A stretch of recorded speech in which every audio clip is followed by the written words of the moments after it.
Assalamualaikum warahmatullahi wabarakatuh. Alhamdulillah, alhamdulillahirabbil alamin wa bihi nasta'in wa ala umuri dunya waddin. Wassalatu wassalamu ala asyrafil anbiya'i wal mursalin wa ala alihi wa sahbihi ajma'in. Amma ba'du. Sahabat fillah semuanya yang dirahmati Allah Subhanahu wa taala. Kembali lagi bersama Al-Fakir dalam acara motivasi dan sharing, dan insya Allah di hari ini Al-Fakir akan membacakan beberapa requestan ataupun komentar dari sahabat fillah semuanya yang ingin dibahas, karena alhamdulillah sudah masuk beberapa requestan dari sahabat fillah semuanya kepada akun Messenger Al-Fakir, pada WhatsApp, yang bertanya. Dan insya Allah di hari ini kita akan jawab pertanyaan dan requestan dari sahabat fillah semuanya. Dan di sini saya pribadi dibantu dengan Bang Bima yang berada di belakang layar, yang insya Allah akan membacakan pertanyaan-pertanyaan dan requestan dari sahabat fillah semuanya. Untuk Bang Bima, fadhal, mohon untuk dibacakan, Bang. Assalamualaikum warahmatullahi wabarakatuh. Waalaikumsalam warahmatullahi wabarakatuh. Pak Ustadz, insya Allah sebentar lagi saya akan menikah. Minta nasihatnya dong tentang pernikahan. Oke. Itu siapa tuh yang request? Yang request, dia mintanya dari hamba Allah aja katanya. Hamba Allah aja. Ya. Di sini ada sahabat fillah yang tidak ingin disebutkan namanya bertanya. Insya Allah katanya sebentar lagi saya mau menikah, minta nasihatnya tentang pernikahan. Ya khair. Bismillahirrahmanirrahim. Rabbi shrah li sadri wa yassir li amri wahlul 'uqdatam min lisani yafqahu qawli. Berbicara tentang nikah. Pernikahan adalah suatu ibadah. Dan menjalani pernikahan adalah hal yang sangat sakral. Yang mana ketika kita ingin menjalani daripada ibadah tersebut, atau dalam tanda kutip pernikahan, di situ beberapa hal perlu dan wajib kita ketahui, baik untuk laki-laki maupun untuk perempuan. Yang pertama yang perlu kita ketahui, daripada menikah, hukum menikah itu bukan hanya saja sunnah. Di dalam hadis Nabi dikatakan nikah itu adalah sunnah. Tapi di dalam ilmu kiasan fikih, nikah itu bisa berubah hukumnya sesuai dengan keadaan dan niat daripada orang yang ingin menikah. Kalau di dalam kitab Qurratul Uyun, nikah itu bisa menjadi beberapa hukum. Bisa menjadi wajib, bisa menjadi sunnah, bisa menjadi mubah, bisa menjadi makruh, dan bisa menjadi haram. Tergantung niat si pelaku. Terkait dengan masalah nikah, ketika kita ingin nikah kita itu jatuh kepada dua hukum, antara wajib dan sunnah, maka letakkan niat ketika ingin menikah. Yang pertama, karena ingin mempunyai keturunan. Yang kedua, karena ingin menyempurnakan ibadah. Karena nikah adalah salah satu cara untuk menyempurnakan sebagian agama. Dengan menikah dapat menyempurnakan sebagian agama. Dua niat itu, ya, ingin mendapatkan keturunan dan ingin menyempurnakan daripada agama kita, itu dapat membawa hukum nikah kita kepada sunnah.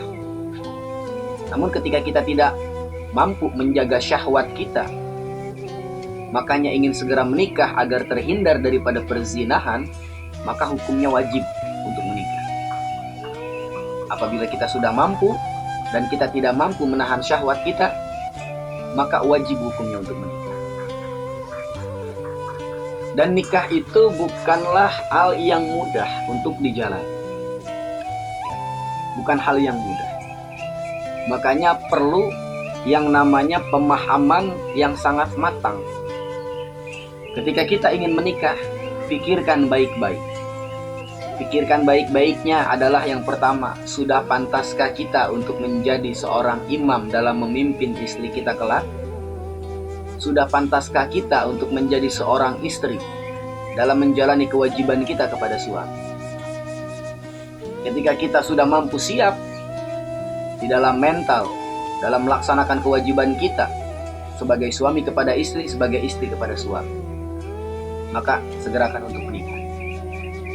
Lalu yang kedua, menikah itu menyatukan dua karakter yang berbeda. Antara karakter si laki-laki dan karakter si perempuan disatukan menjadi satu. Yang mana dua orang ini mempunyai latar belakang yang berbeda-beda. Yang pertama, mulai watak, sifat, ya. Itu pasti ada perbedaan. Makanya di dalam menjalani rumah tangga pasti akan ada hiruk pikuknya. Akan ada yang namanya perbedaan pendapat.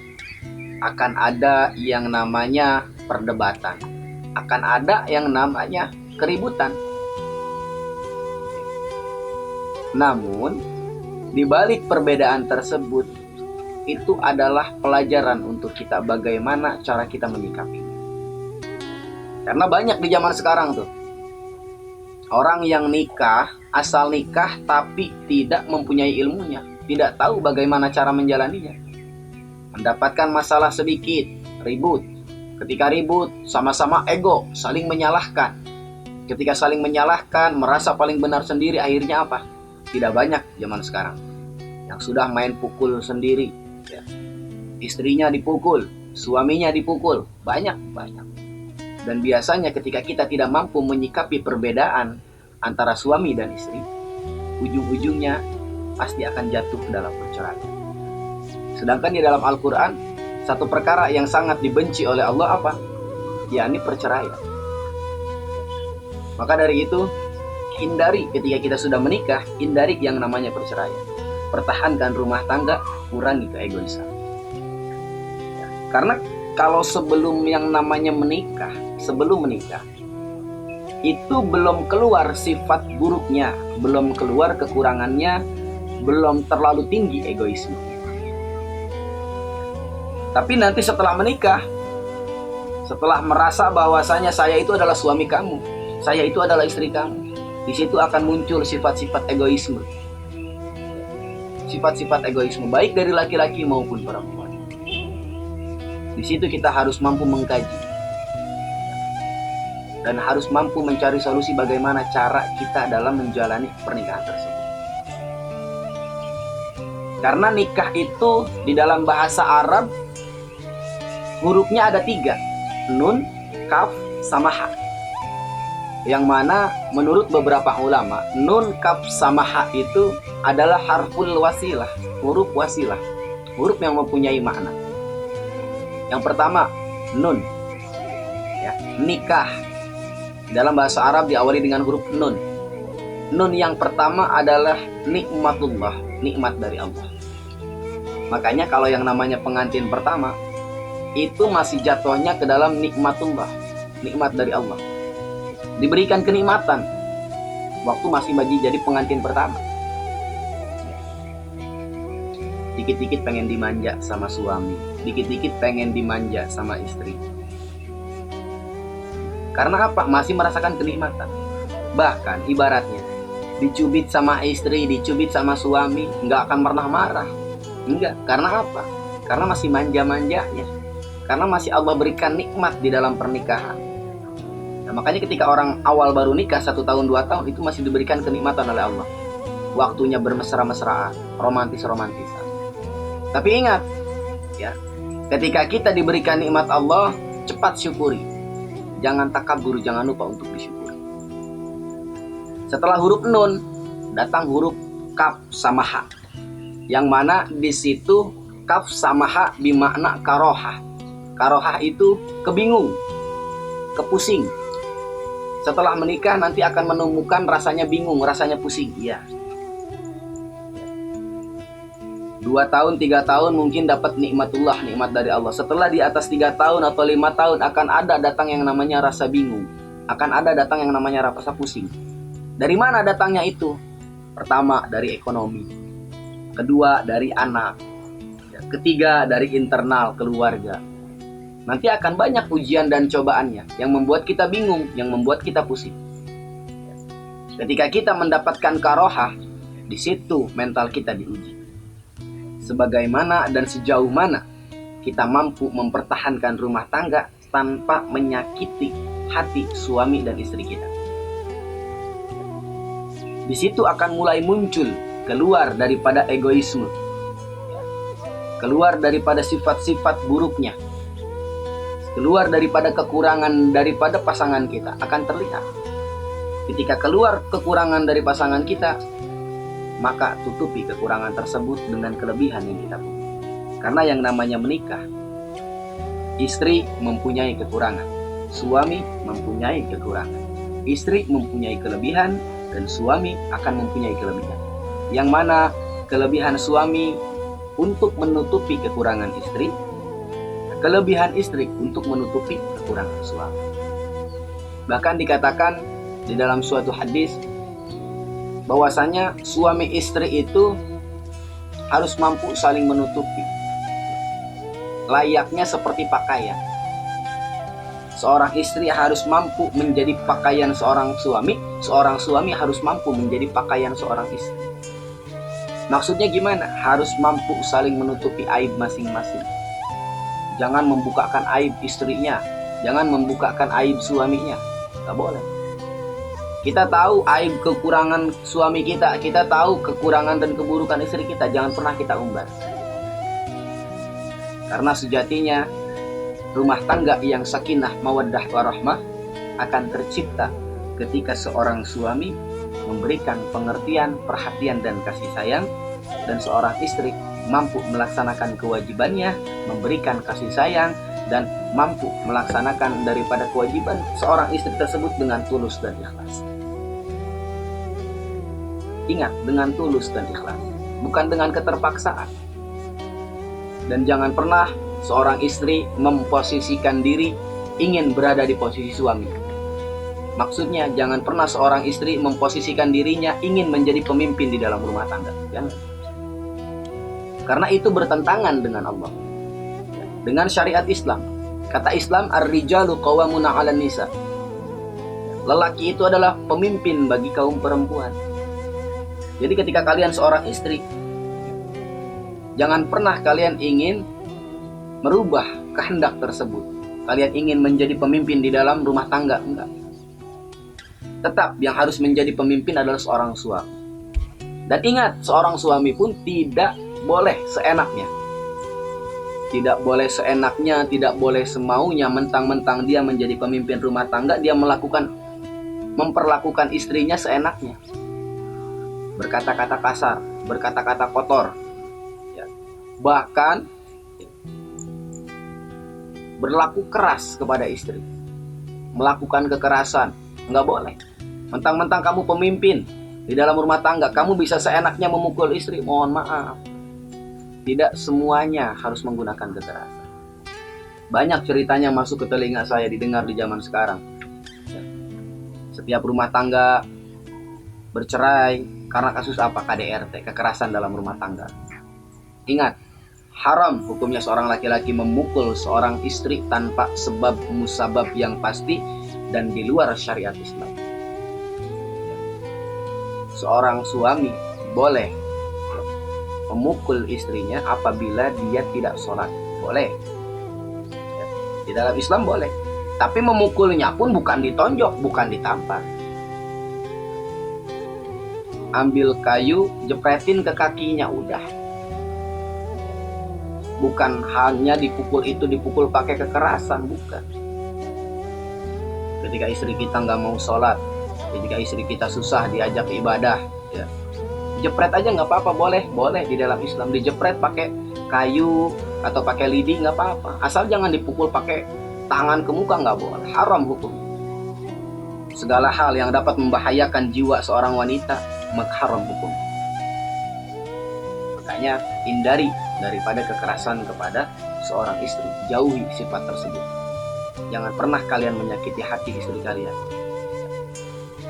karena seorang laki-laki yang mulia adalah laki-laki yang senantiasa memuliakan daripada istrinya. Dan laki-laki yang hina adalah laki-laki yang selalu menghina dan mencampakkan istri. Makanya nggak bisa digabah. Nikah adalah suatu hal yang sakral. Nggak bisa semudah itu yang kita pikirkan. Perlu pemikiran yang matang, perlu mental yang kuat dalam menjalani. Jadi kesimpulannya adalah, ketika memang kamu sudah berkeinginan untuk menikah, sudah berkeinginan ingin punya keturunan, sudah tidak mampu menjaga syahwat kamu, maka segerakan untuk menikah. Karena nikah adalah ibadah agar kamu dapat menyempurnakan daripada agama, menyempurnakan daripada keimanan. Dan agar kamu mampu belajar bagaimana cara menjalani kehidupan. Ingat, tantangan, ujian, cobaan akan datang dalam rumah tangga. Siapkan mental untuk menghadapi ujian dan tantangan dari Allah. Jangan pernah kamu merasa menyesal karena memilih istrimu. Jangan pernah kamu merasa menyesal karena memilih suamimu. Jalani semuanya dengan ilmu, jalani semuanya dengan kesabaran, jalani semuanya dengan ketakwaan, insya Allah. Yang namanya rumah tangga sakinah, mawaddah, warahmah akan kita dapatkan. Rumah tangga yang adem ayem, yang tentram, yang sejahtera, insya Allah akan kita dapatkan dengan kesabaran, dengan ketawakalan, dengan pengertian, dan dengan kesetiaan. Wallahu a'lam, mungkin itu saja yang bisa saya sampaikan ya, terkait dengan masalah nasihat pernikahan. Mungkin ada lagi, Bang Bima? Ada lagi nih. Apa? Pertanyaan selanjutnya, cara memilih pasangan yang baik dalam Islam. Oke. Bagaimana cara memilih pasangan yang baik di dalam Islam? Untuk laki-laki, Rasulullah SAW pernah bersabda, ketika engkau ingin menikahi seorang wanita, ingin memilih seorang wanita, maka lihatlah dari 4 perkara. Yang pertama, li jamaliha, lihatlah daripada kecantikannya. Yang kedua, li maliha, lihat dari hartanya. Yang ketiga, li nasabiha, lihat daripada keturunannya. Yang keempat, li diniha, lihat daripada agamanya. Fadfar bidatidin taribat yadaka. Ketika agamanya baik, insya Allah semuanya. Maksudnya gimana? Rasulullah di dalam hadis tersebut mengatakan, ketika kita ingin memilih pemimpin, lihatlah dari 4 perkara. Yang pertama, li jamalika. Ketika seorang lelaki mencari seorang istri, maka carilah yang cantik. Agar apa? Agar matamu tidak jeleletan. Kalau kamu nyari suami yang, mohon maaf ya, kurang cantik, nanti ketika kamu sudah menikah, kamu jalan-jalan keluar rumah, terus kamu lihat wanita lain yang lebih cantik, mata kamu jeleletan tuh. Nanti andaikan, mengandai-andai, atau berandai-andai nanti. Makanya perlu kita punya istri yang cantik, agar apa? Agar mendatangkan ketenangan di dalam hati kita. Namun memang resikonya, kalau memang kita punya istri yang cantik, gampang digoda orang ya, tapi harus sabar. Didik istrimu yang cantik itu dengan agama. Agar apa? Agar mempunyai keimanan yang kokoh.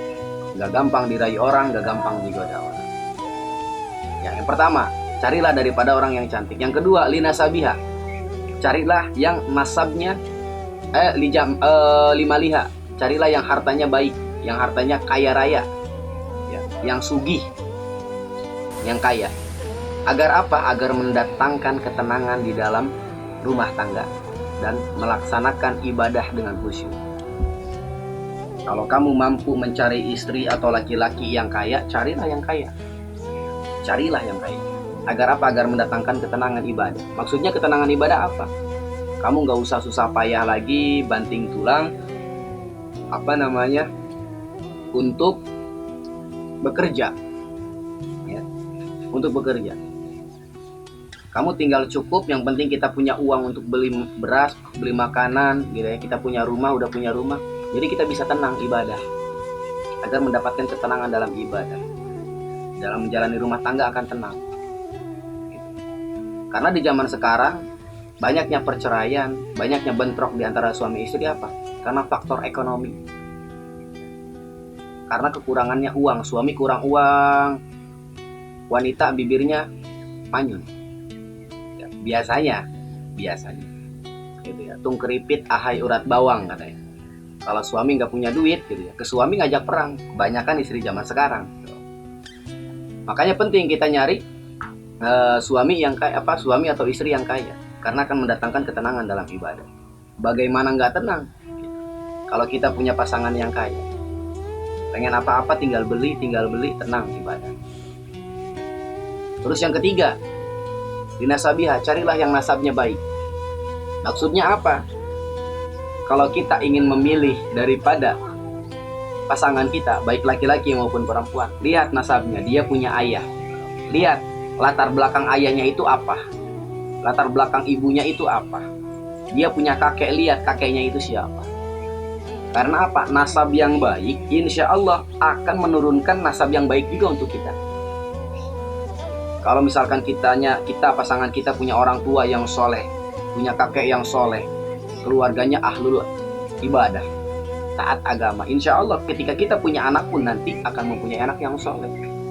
Karena apa? Nasab, keturunan. Dan yang terakhir, lidiniha, lihat daripada agamanya. Fadfar bidatidin taribat yadaka. Apabila agamanya baik, insya Allah akan baik. Baik apanya? Akhlaknya baik, ibadah. Yang paling utama di antara keempat tersebut, yang pertama adalah lidiniha. Yang paling utama, ketika kita tidak bisa mendapatkan jodoh yang cantik, jodoh yang kaya, jodoh yang nasabnya baik, maka lihat agamanya.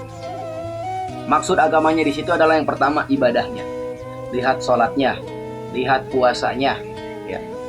Dan yang terakhir, lihat akhlaknya. Tidak cukup dengan sholatnya aja, tidak cukup dengan puasanya aja, tapi lihat akhlaknya. Karena akhlak yang baik akan mendatangkan ketenangan di dalam rumah tangga. Seseorang yang dewasa adalah mereka yang mampu menjalani kehidupan dengan akhlak. Karena kata Syekh Umar Ibnu Ahmad Baroja di dalam kitab Akhlaqul Ilbani, yajibu 'alal waladi ayyatakhallaqa bi akhlaqil hasanati. Wajib kepada setiap orang itu untuk belajar akhlak, terutama kepada anak kecil, untuk belajar akhlak, bi akhlaqil hasanati, dengan akhlak yang mulia. Agar apa? Lita'isa mahbuban fi kibari, agar menjadi orang yang dicintai ketika dewasa. Yardo anhu rabbuhu, maka akan mendapatkan ridha Allah. Yardo, maka akan meridhoi rabbuhu, Tuhannya, anhu, kepada dirinya. Ketika orang mempunyai akhlak, insya Allah apapun yang dia lakukan itu ada di dalam ridha Allah. Wa yuhibbuhu ahluhu, akan dicintai oleh keluarganya. Wa jami'un nas, akan dicintai oleh setiap manusia. Jadi orang yang berakhlak itu yang paling utama.